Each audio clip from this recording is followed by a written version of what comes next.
শ্রী শ্রী রাম ঠাকুর ও মাধব পাগলা। স্বপ্নযোগে গুরুতত্ত্ব সাধনার আরম্ভ। মাধব পাগলা তার দীক্ষালাভের দ্বিতীয় বর্ষে একদিন রাত্রে স্বপ্ন দেখছেন একটি ফুলের বাগানে তিনি দাঁড়িয়ে আছেন। এই বাগানের সামনে একটা ঢালু পাহাড়। পাহাড়টির নানান রঙের বেরঙের সাপে ভর্তি। এই পাহাড়ের ওপর দিয়ে দাঁড়িয়ে আছেন এক মুক্তকেশী ভৈরবী। চওড়া লাল পাড় গৈরিক রঙের শাড়ি তার পরিধানে, গলায় রুদ্রাক্ষের মালা, দুই বাহুতে রুদ্রাক্ষের বলয়, ললাটে উজ্জ্বল বড় সিঁদুরের ফোঁটা, বাম হাতে ত্রিশূল, মুখখানা প্রশান্ত হাসিতে ভরা। তার অনতি দূরে পাহাড়ের উপর ব্যাঘ্র চম্রপরী পদ্মাসনে উপবিষ্ট এক জটা জুটোধারী সন্ন্যাসী। সন্ন্যাসীর আসনের চারিপার্শ্বে সাপ, কণ্ঠদেশে একটি সাপ ও পায়ের নিকটে একটি বড় সাপ শুয়ে আছে। ভৈরবী ইঙ্গিতে মাধব পাগলাকে নিজের কাছে ডাকলেন। মাধব পাগলা উত্তর করলেন, তোমার চারপাশে সাপ, কেমন করে যাই? ভৈরবী প্রসন্ন মুখে বললেন, ভয় নাই, তুই আমার কাছে আয়, সাপ তোকে কিছু করবে না। ভৈরবীর এই কথা শুনে তিনি ধীরে ধীরে ওপরে উঠতে লাগলেন। সাপগুলি ক্রমশ সরে গিয়ে তাকে রাস্তা করে দিল। তিনি ভৈরবীর নিকট অগ্রসর হতে হতে অবাক বিস্ময়ে ভাবতে লাগলেন, তাই তো, সাপ আমাকে কামড়াচ্ছে না তো, বরং রাস্তা করে দিচ্ছি। এ তো দেখছি এক অদ্ভুত ব্যাপার। ভৈরবীর নিকট গিয়ে দাঁড়াতেই ভৈরবী সস্নেহে মাধব পাগলার মাথায় ও গায়ে হাত বুলাতে লাগলেন। পরে ইঙ্গিতে উপবিষ্ট সন্ন্যাসীর দিকে আঙুল দেখিয়ে বললেন, যাও, প্রণাম করে আশীর্বাদ নিয়ে এসো। ভৈরবীর আদেশে মাধব পাগলা সন্ন্যাসীর দিকে অগ্রসর হতে লাগলেন। সাপগুলি সরে যেতে লাগলো। তিনি নিকটবর্তী হইলে সন্ন্যাসীর পায়ের নিকটে আসনে শায়িত বড় সাপটি সরে গেল। তিনি সন্ন্যাসীর চরণে প্রণত হলে সন্ন্যাসী তার মাথায় হাত রেখে আশীর্বাদ করলেন। মাধব পাগলা সন্ন্যাসীর আশীর্বাদ পেয়ে হৃষ্ট চিত্তে ভৈরবীর দিকে যেতে যেতে ভাবল, কই, সন্ন্যাসীর গলায় ফণা ধরা সাপটিও তো আমাকে দংশন করল না। কাহার প্রভাবে ইহা সম্ভব হইল? ইহাই ভাবিতেছিলেন, এমন সময় স্বপ্ন ভেঙে গেল। মাধব পাগলার নিকট এই স্বপ্নের তাৎপর্য জিজ্ঞাসা করা হইলে তিনি বলেন, বিষয় ও বিষয়াসক্তি সাপ এবং বিষ। শিবশক্তির কৃপা ব্যতিরেকে বিষয় এবং বিষয়াসক্তি হইতে মুক্ত হওয়া যায় না। বিষয়মুক্ত ও আসক্তিশূন্য না হইলে রাগানুগ ভজন হয় না। শ্রী শ্রী ঠাকুর এই স্বপ্নের দ্বারা আমাকে তাহাই বুঝাইয়া দিলেন। গুরু ও শিষ্যের অভেদ ভাব প্রত্যক্ষ। মাধব পাগলার দীক্ষালাভের আনুমানিক 4 বৎসরের মধ্যে গুরু ও শিষ্যের অভেদ ভাবের একটা প্রত্যক্ষ ঘটনা ঘটে। তখন তিনি কলকাতা ত্যাগ করে কাশীতে এসেছেন। তার আর্থিক অবস্থা খুবই খারাপ। ছাত্র পড়িয়ে মাসে 15 টাকা আয় করেন। সংসারে মা আছেন, বড় কষ্টে দিন চলে। ডাল ভাত শাক একবেলা খান, আর তিনি নিজে রাত্রে 1 পয়সার মুড়ি কিনে খান। ছেঁড়া কাপড় পরে তার মা ও তিনি কোনো রকমে দিন কাটাতেন। সন্তানের আরাধ্যা গর্ভধারিণী জননীকে পেট ভরে খেতে দিতে না পারায় তিনি মনে মনে খুব দুঃখ পেতেন। রাত্রে মায়ের একটু জলখাবারের ব্যবস্থা করতে না পারায় লজ্জায়, ঘৃণায় এবং দুঃখে অনেক সময় চোখে জল আসত। এইভাবে তাড়নায় প্রতিদিন রাত্রে খুব কাঁদতেন। কেঁদে বালিশ ভিজিয়ে ফেলতেন। এ কান্না কেউ জানে না। ঠাকুরকে লক্ষ্য করে কাঁদতেন আর মনে মনে বলতেন, ঠাকুর, তুমি থাকতে আমার এত দুঃখ, এ দুঃখ তোমাকে ছাড়া আর কাকে বলবো। একদিন বিকেলবেলা মাধব পাগলা কাশীর ঘোড়াঘাটে বেড়াতে বেড়াতে মনে মনে চিন্তা করতে লাগলেন, আমি গরিব, সেই জন্য ঠাকুর হয়তো আমাকে ভুলেই গিয়েছেন। ঠাকুর বড় লোকেদের বাড়িতেই থাকেন। এমতো অবস্থায় আমার মতো গরিবকে তার মনে না রাখাই সম্ভব। এই কথা ভাবতে ভাবতে গুরু আশ্রিত মাধব পাগলার চিত্তে গুরুর প্রতি এক বিচিত্র ধরনের অভিমান উপস্থিত হইল এবং ক্ষোভে দুঃখে মাধব পাগলার শরীরটা অবশ হয়ে গেল। তিনি সেই দিনের বেলায় এত লোকের মধ্যেও ঘাটের সিঁড়ির ওপর ভিখারির মতন বসিয়া পড়িলেন। সেই স্থানটিতেই ভিখারিরা ভিক্ষা করতে বসত। মাধব পাগলার লজ্জা ধৈর্য কিছুই রইল না। তিনি ঝলকের ন্যায় হাতে মুখ ঢাকিয়া কাঁদিতে লাগিলেন। কিছুক্ষণ পর তার কান্না বন্ধ হইলেও গুরুর প্রতি অভিমান ও দারিদ্র্যের পেষণ তিনি তার সারা অন্তরে এক অব্যক্ত জ্বালা অনুভব করতে লাগলেন। এই ঘটনার কয়েকদিন পরে দশাশ্রমের যাইবার সময় বাঙালি টোলা গলির মধ্যে মাধব পাগলার গুরুবোন শিবদুর্গার সহিত তার সাক্ষাৎ হয়। এই শিবদুর্গা তার বাল্যকালের খেলার সাথী। শিবদুর্গার পিত্রালয় ঢাকা জেলার বিক্রমপুর পরগনার বিদগাঁও গ্রামে। পাগলার মাতুলালয়ের পাশের বাড়ি। মাধব পাগলার মায়ের সহিত শিবদুর্গার মায়ের বিশেষ প্রীতিলাভ ভাব ছিল। পাগলার মাতা ঠাকুরানী শিবদুর্গাকে বিশেষ স্নেহ করতেন, কারণ শিবদুর্গা বাল্যে তার স্তন পান করেছিলেন। শিবদুর্গা তার বিয়ের পর ঘর সংসার করতে স্বামী গৃহে চলে যান। মাধব পাগলাও তার বহু পূর্বেই বিক্রমপুর পরগনার তেলিরবাগ গ্রামে দেশবন্ধু চিত্তরঞ্জন দাসের পৈতৃক বাড়িতে স্থাপিত KNDM ইনস্টিটিউশন উচ্চ ইংরেজি বিদ্যালয়ে ভর্তি হন। এই বিচ্ছেদের পর দীর্ঘকাল তাদের মধ্যে দেখা সাক্ষাৎ হয় নাই। আজ প্রায় 22 বছর পর তাদের উভয়ের সাক্ষাৎ হলো। মাধব পাগলা তার মুখ দেখেই বুঝলেন ও বললেন, তুই তো সাধু হয়েছিস। শিবদুর্গা হেসে বললেন, তুইও সাধু।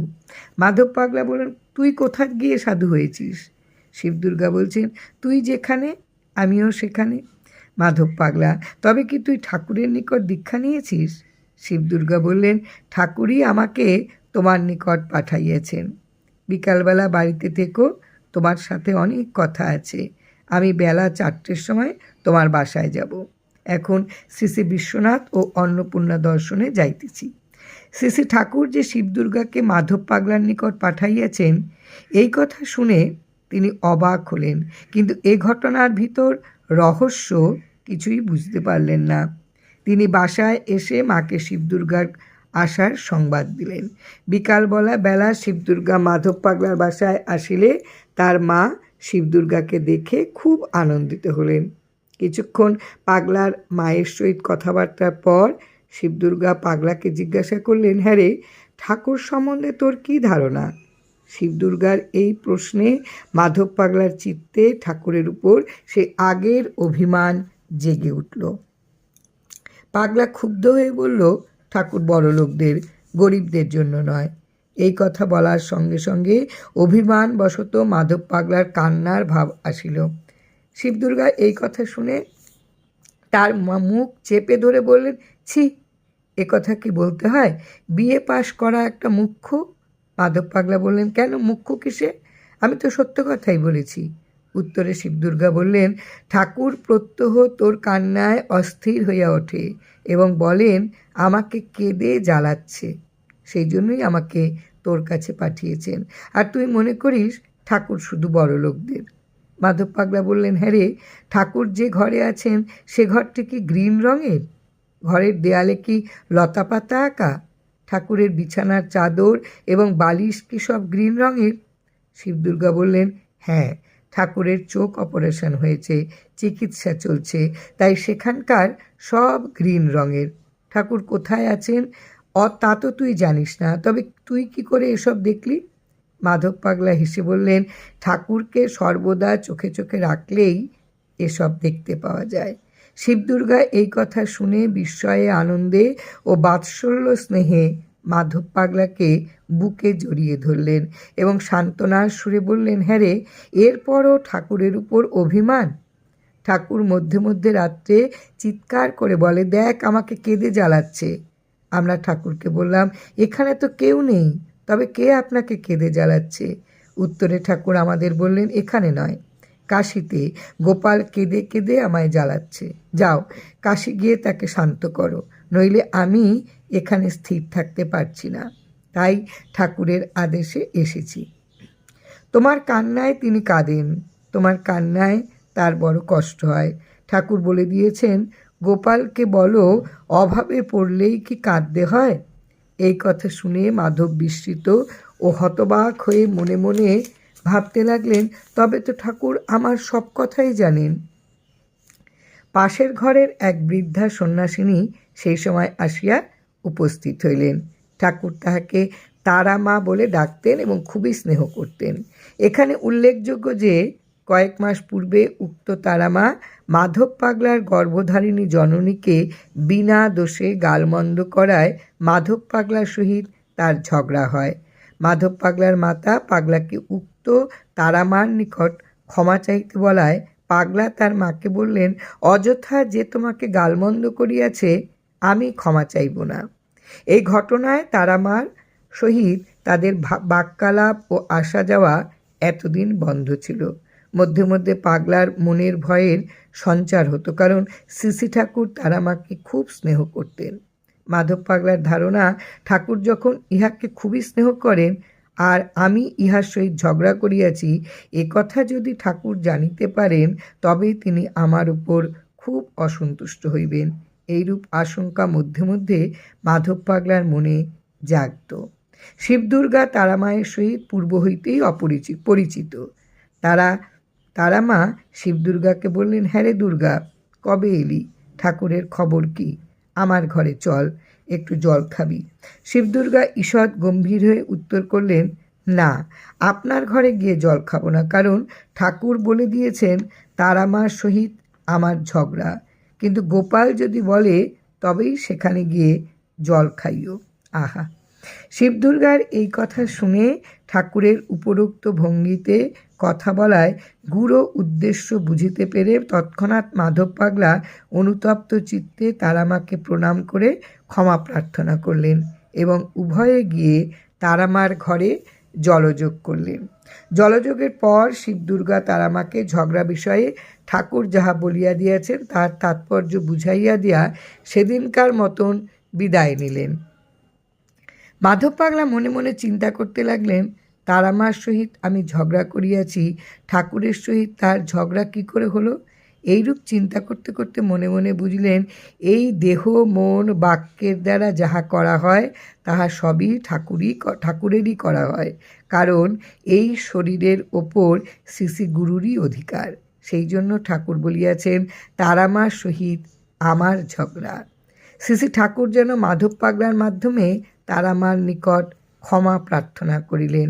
মাধ্যমে কথার তাৎপর্য এই যে, যে দেহের দ্বারা অন্যায় অনুষ্ঠিত হইয়াছিল ঠাকুর সেই দেহ দ্বারাই ক্ষমা প্রার্থনা করাইয়া লইলেন।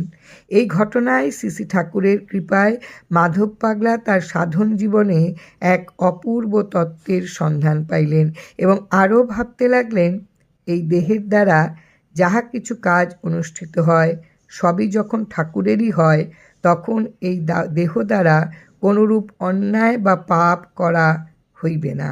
তাহা হইলে ঠাকুরকে তাহার ফল ভোগ করিতে হইবে। উক্ত ঘটনার পর হইতে মাধব পাগলার দেহ মন ক্রমশ সংযত হইয়া পড়িল এবং তাহাদের আচার ব্যবহারেও এক পরিবর্তন প্রকাশ পাইল। এই ঘটনাটি গুরু শিষ্যের অভেদ ভাবের এক প্রকৃষ্ট উদাহরণ। জয় রাম, জয় রাম।